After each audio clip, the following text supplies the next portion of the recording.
에너지의학의 원자의 진동은 독자들은 미력 무기질과 에너지 의학 사이의 연관성에 대해서 궁금해야 할 것이다. 이 질문에 답하는 한 가지 방법은 저기율포 원소들의 주파수를 연구한 치료사들과 음악가들의 작업을 보는 것이다. 실질적인 예로 로버트 제임스가 개발한 광선 치료 장치가 있다.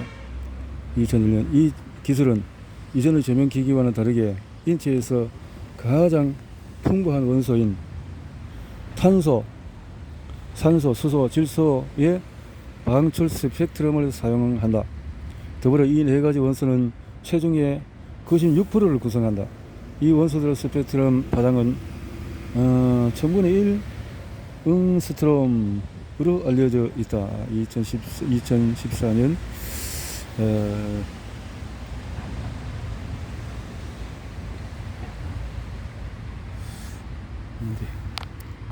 자, 핸드북 탄소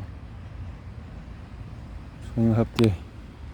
이 장치는 1000가지 이상의 주파수를 방출하는 석영관으로 구성된다. 이 장치로 만들어진 부드러운 자색 보라색 광선은 건성 황반 변성 환자와 중등도 깊이의 하상 환자에게 도움이 되는 것으로 나타났다. 불행히도 임상시험은 발명가가 사망한 후에 중단되었다. 그러나 그는 잠재적으로 가치 있는 치료 기술을 남겨두고 떠났다. 결론. 이 장에서는 일상생활에서 에너지의학을 실질적으로 적용할 수 있는 몇 가지 예를 제시했다.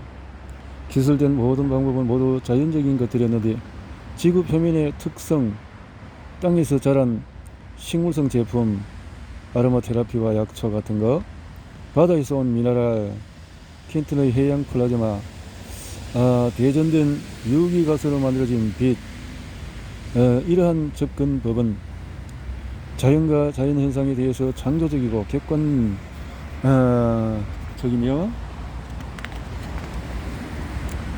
섬세하게 관찰했던 사람들에 의해서 발견된 것들이다. 몇몇 방법은 다양한 문화권에서 수천 년간 사용되어 왔고 몇만 나라에서는 가장 효과적인 약들로 존재해 왔다. 기초 물리학은 이런 접근법의 유효성을 설명하는 데 도움이 된다. 에너지의학은 주파수와 밀접한 관계가 있고 결과적으로 특정 진동이 치료사, 환자, 자연적인 제품에서 방출 흡수되는 방법에 관심을 갖는다. 이러한 접근법 중에서 다수가 미래의학에서 중심적인 역할을 할 수 있는 만큼 매우 효과적이다. 에너지의학으로 전하는 현재 의료 시스템으로 치료할 때 비용이 많이 드는 난치성 질병을 큰 비용으로 들이지 않고 해결할 수 있게 한다. 이 꿈이 현실화되기 위해서는 대중과 의료계가 과학적, 예술적, 직관적, 자연적 현상을 임상의학에 통합할 수 있는 사람들을 인정해야 한다.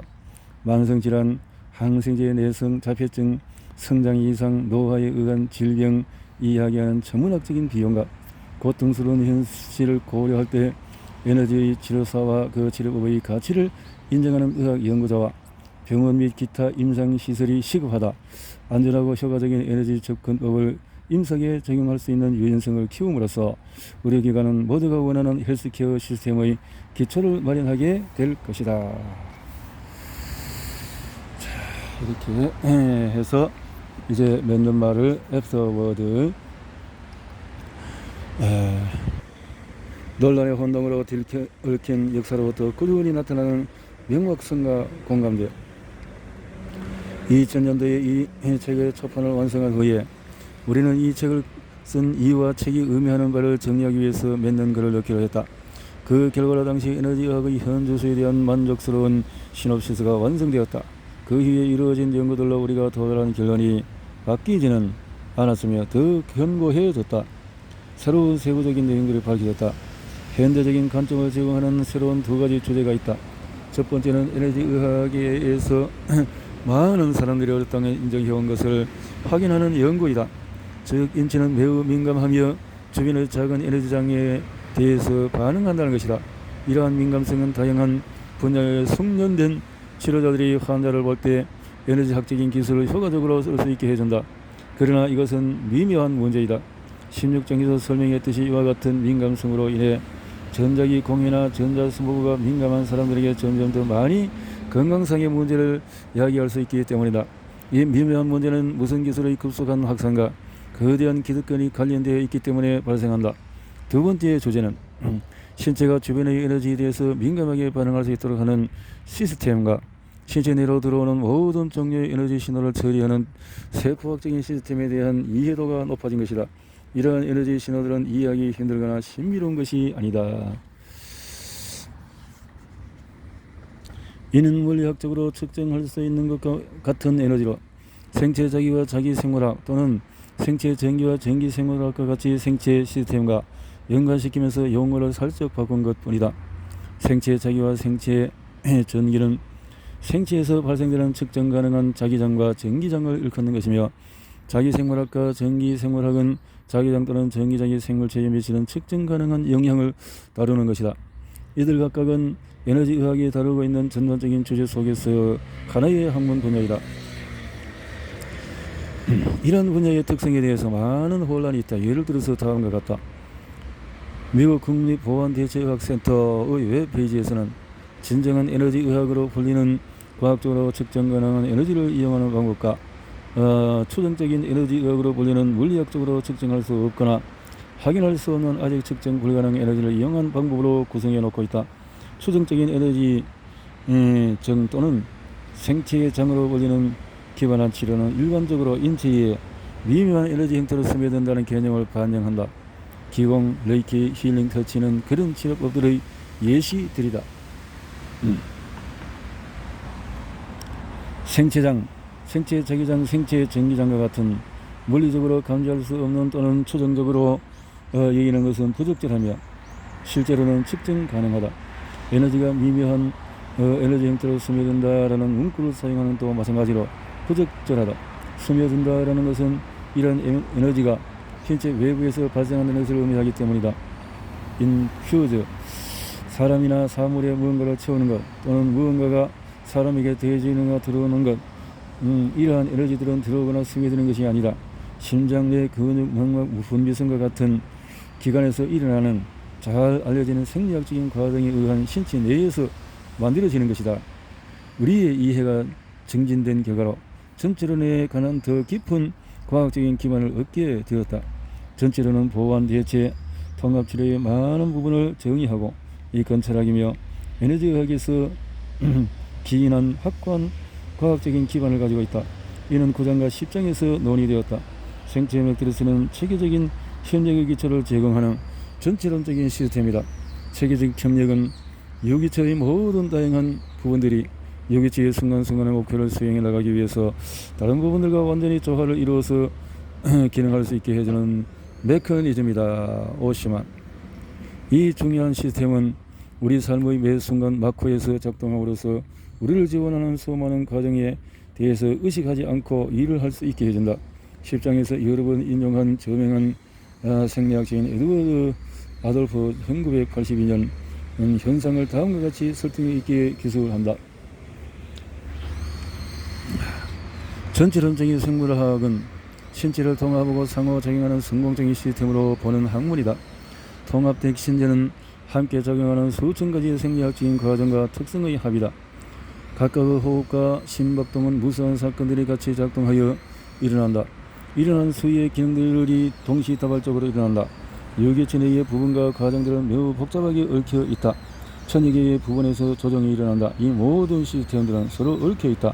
이는 커뮤니케이션으로 인해서 가능하다. 전형한 독일 생물물리학자 프리츠 알베르트 포프는 전체적인 커뮤니케이션과 조절의 메커니즘인 형태 형성이라는 현상을 언급했다. 생명과학에 대해서 잘 요약된 그의 업적은 메타가트의 글에서 찾아볼 수 있다. 더 자세한 내용은 비숍과 창의 글에서 찾을 수 있다. 모든 생명체가 가시광선 및 자외선 영역에서 약하지만 영구적으로 광자를 방출한다는 것으로 알려져 있다. 이러한 생물 광자 방출은 생물학적, 물리학적 기능과 전부는 아니더라도 상당 부분 연관되어 있다. 이는 생명체에는 지금까지 간과해서 온 정보 채널이 있다는 것을 암시한다. 2010년 세포들은 희미하고 은밀한 언어로 서로 속삭임으로써 그들만의 유기적인 집단을 유지한다. 1996년 속삭임은 화학, 전자기적, 전자적, 광자적, 열, 음자적 소리 메시지로 전달된다. 어떤 메시지는 물질적으로 형태, 호르몬, 신경 펩타이드, 신경 호르몬, 전자 또는 양자와 같은 화학 물질이나 일부 메시지는 행파, 종파의 전자기적 파장과 스칼라장, 솔리톤장을 포함한 여러 종류의 파장의 형태이다. 여기 1979년 스핀파와 토션파도 있다. 근본적인 수준에서 보면은 사실 모든 물질은 에너지로 구성이 되어 있다. 모든 물질은 에너지로 구성이 되어 있다. 미세 에너지장에 대한 생체 시스템의 민감성.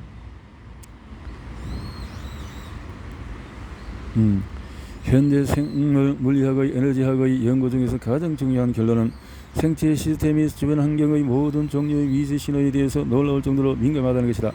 이런 이유로 치료소의 손, 에너지 치료기 기기, 휴대전화, 송신탑, 다른 무선 기기나 주변 환경의 독성 화학 물질로부터 알레르기 나오는 매우 낮은 수준의 에너지가 세포나 조직의 기능에 엄청난 영향을 미칠 수가 있다. 이런 민감성은 치료자나 치료 장비 또는 에센셜 오일 등으로부터 얻어지는 매우 작은 에너지로도 이익을 볼 수 있게 해준다. 그리고 비극적이게도 이러한 민감성으로 몇몇 사람들은 무선기나 전기 장비로 인해서 방해를 받거나 병을 앓게 될 수도 있다. 우리는 이러한 민감성이 실제 존재하는 것인지 아닌지에 대한 논쟁은 그만 두어야 한다. 민감성이 실제 존재하기 때문이다. 이는 이중 민감 연구들을 통해서 밝혀져 왔다. 1991년 여기에 의문을 가진 사람은 요한손과 폴의 발표를 보거나 바이오 이니시티브 보고서를 읽어보길 바란다. 우리는 해로운 주파수를 단계적으로 제거하고 유익한 것으로 알려진 주파수로 대체해 나가야 한다. 이 주제에 대해서 깊이 생각해 본 사람은 예를 들어서 이동통신과 와이파이를 유익하게 또는 건강정신을 위한 주파수로 활용할 수 있음을 인식했다. 이러한 일이 일어나기 위해서는 몇몇 기초 연구가 필요하다. 전자기적인 질병이 급속도로 늘어나고 있기 때문에 그러한 연구는 최우선 순위가 되어야만 한다. 과학의 역사가 우리에게 주는 교훈이 있다면 전문가들 사이에서의 공감대는 항상 변한다는 것이다. 다른 어떤 분야보다도 빠르게 말이다. 그리고 이러한 변화는 보통 새로운 패러다임의 증거가 압도적으로 많아질 때까지 강한 반대에 부딪힌다. 결정적인 연구가 이루어진 뒤에도 부정확한 개념이 오래 지속되기 때문에 압도적인 증거조차 견해를 바꾸는 데 시간이 오래 걸릴 수가 있다. 에너지 의학은 널리 연구되어 왔지만 여전히 저항에 있는 완전히 합리적이고 건실한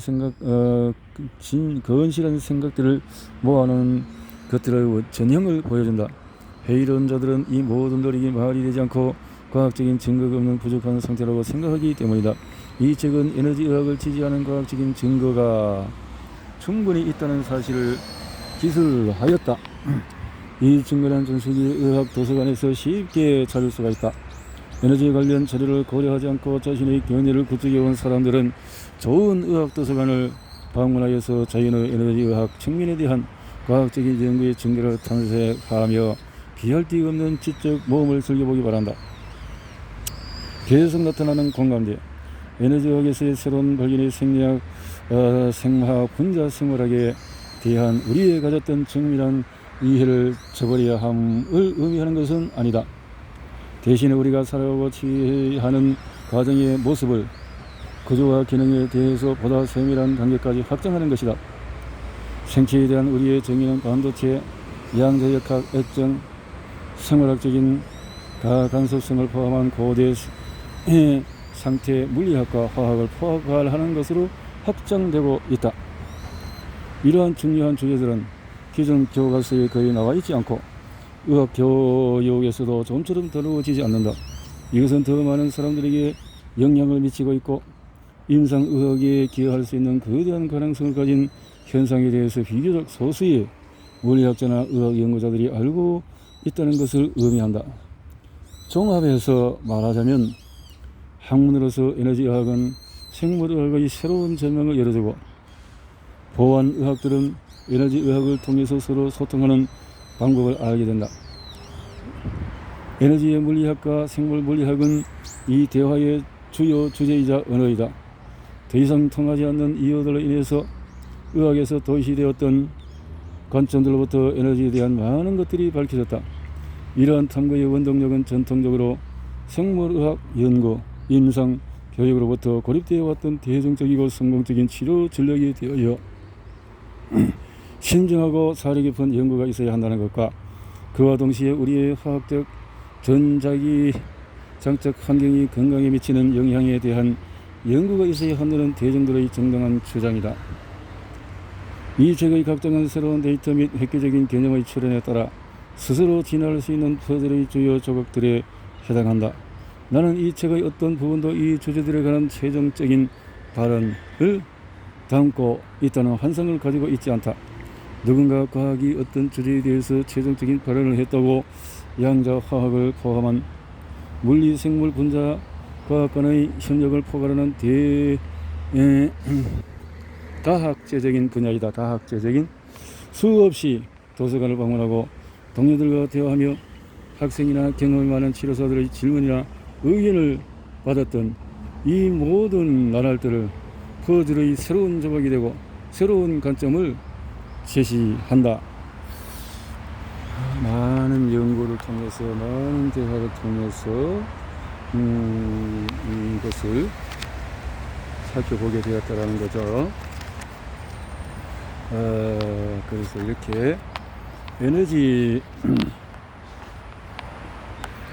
의학적 치료에서 사용되는 장비들에 관한 교약은 어떻게, 에너지 의학에 대한 장비들에 대한 교약은, FDA의 역할은, 미국 식품의약국 FDA는 의료기기의 효과와 안전성을 평가함으로써 의료기기에 관한 규정 및 규제를 통해서 대중을 보호해야 할 책임을 지닌다. FDA의 관할에 해당하는지 또는 FDA 기준을 적용할 사항인지에 결정하는 가장 중요한 요소는 광고나 사용 설명서에 기재되어 있는 제품의 효과에 관한 클레임이다. 주장. 연방거래위원회는 거짓 또는 허위 광고로부터 소비자를 보호하는 역할을 하는 기관으로서 유효성과 안전성에 관한 문제에 대해서는 FDA의 판단을 따른다.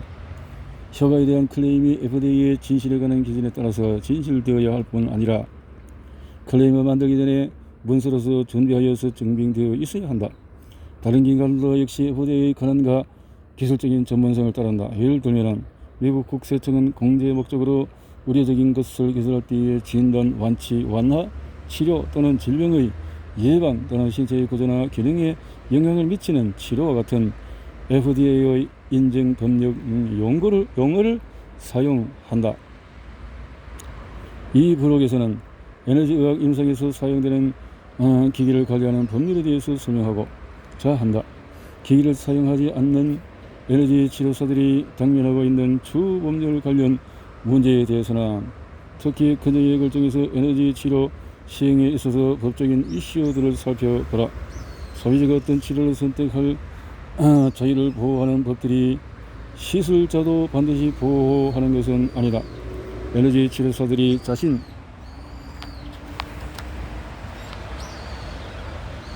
이건 참 어려운 부분들이 의학 부분에서 자신들의 취약성을 줄이기 위해 사용할 수 있는 중요한 리스크 관리 전략이 있다.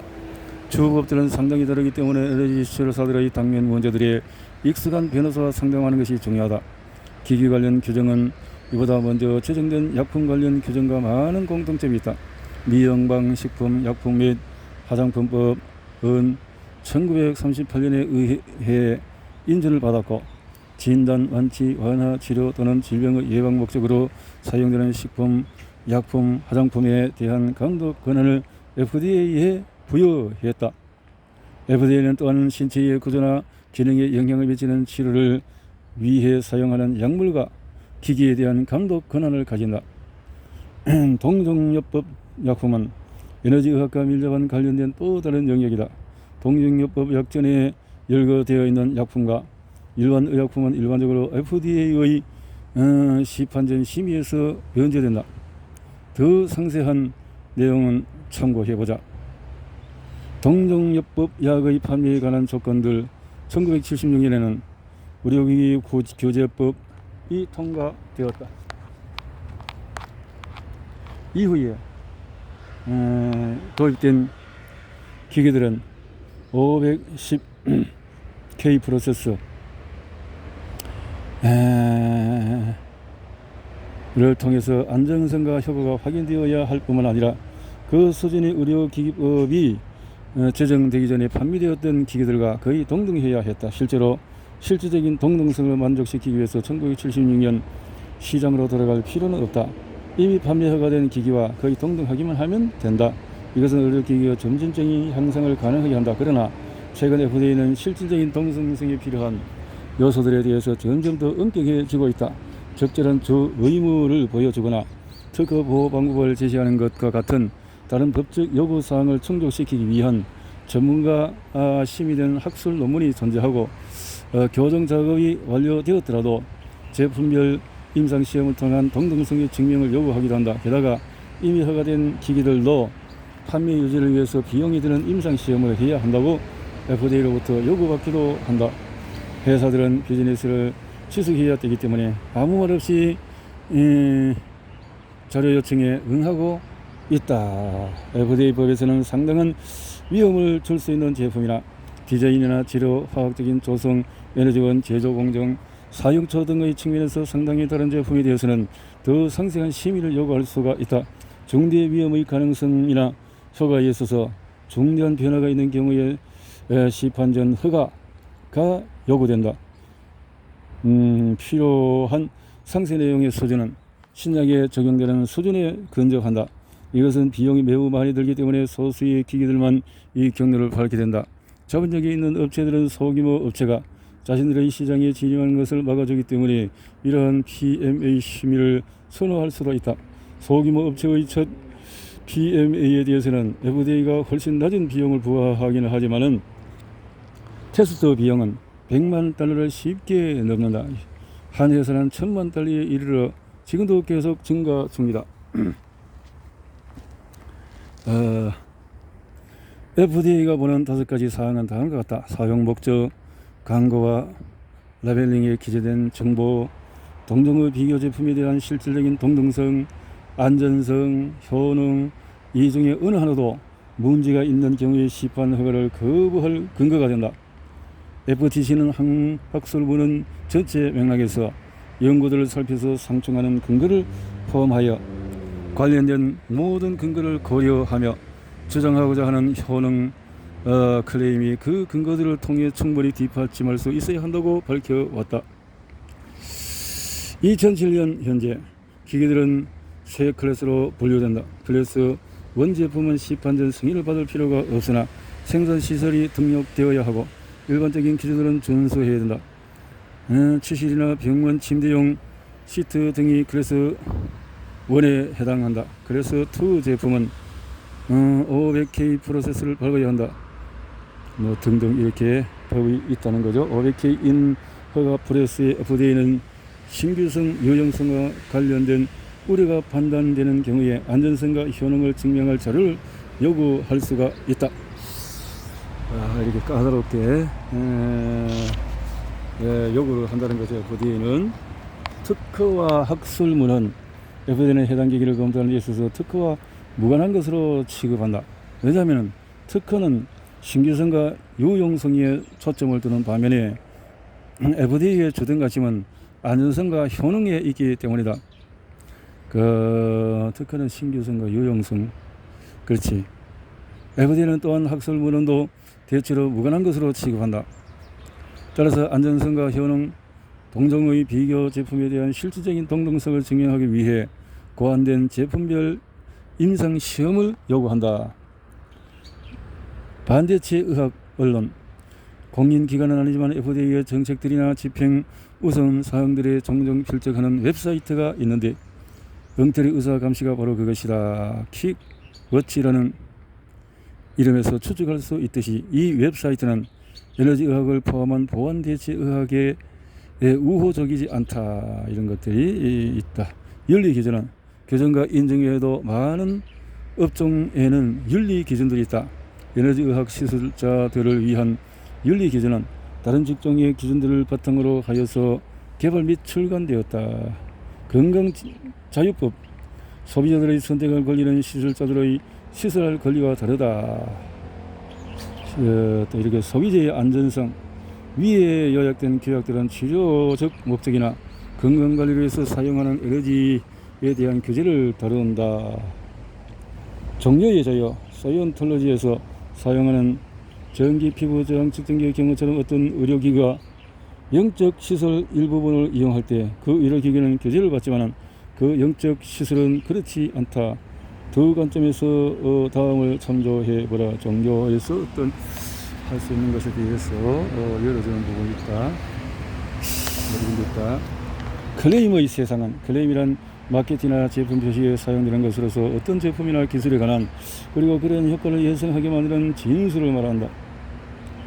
자, 헬스 클레임의 입장. 클레임은 반드시 진실되어야 하고, 클레임 FDA의 관할을 피하기 위한 헬스 클레임 피하기. 어떤 경우에는 FDA의 인정 자체를 피하기 위해 의도적으로 헬스 클레임 제장을 피하기도 한다. 건강관리 또는 특정 작용 메커니즘의 보조와 같은 클레임을 쓰기도 한다. 클레임의 수정 문제 보고. 생산자가 그 기기에 관한 클레임을 제작한다면 그것을 사용하는 시술자가 동일한 클레임을 만드는 것은 당연한 일이다.